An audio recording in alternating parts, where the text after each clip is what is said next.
fait 3 jours. Là. Ça fait 3 jours, on dirait que ça fait une semaine qu'on est au Mont-Tremblant. On a accueilli près de 400 cyclistes, 389 cyclistes, 179 équipes.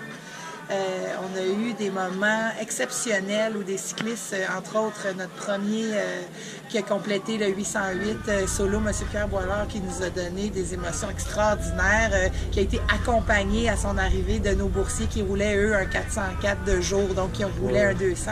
L'arrivée était triomphale, exceptionnelle, émouvante. Danny Bonneville, qui est arrivé aussi après avoir complété son épreuve, debout pendant 45 minutes à attendre ses employés qui complétaient leur propre défi personnel.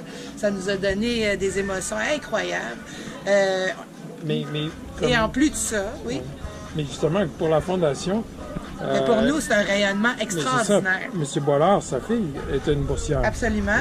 Son cousin est un ancien boursier en canoë-kayak, Maxime Boilard, oui, qui est très impliqué auprès de la Fondation en plus.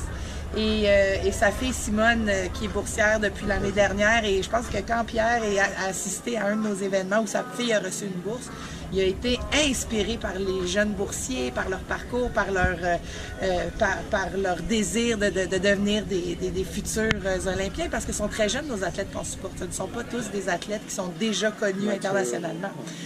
Ils deviennent souvent, mais au départ, on ne les connaît pas. La petite Simone Boilard, on va entendre parler d'elle, j'ai l'impression, pendant plusieurs années.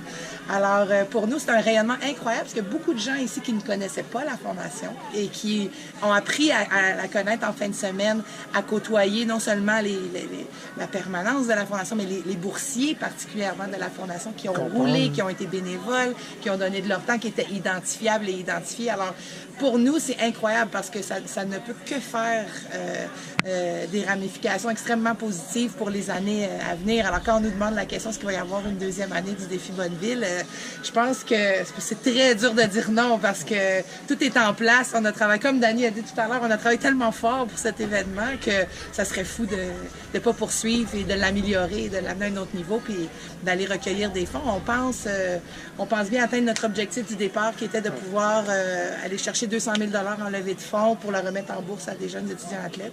Alors, pour une première année, je pense qu'on est très, très contents du résultat. Félicitations. Mais merci beaucoup. Merci beaucoup pour les athlètes. Ça fait très plaisir. On est très fiers.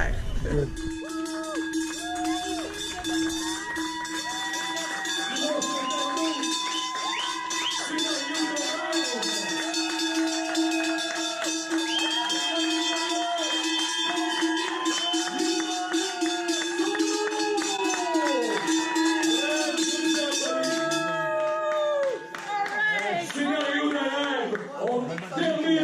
Ce tout premier 808. Ben, je suis sûr qu'à terre, le Garmin, il est comme frustré, là. Tu sais, le mode économie d'énergie, il répond même plus.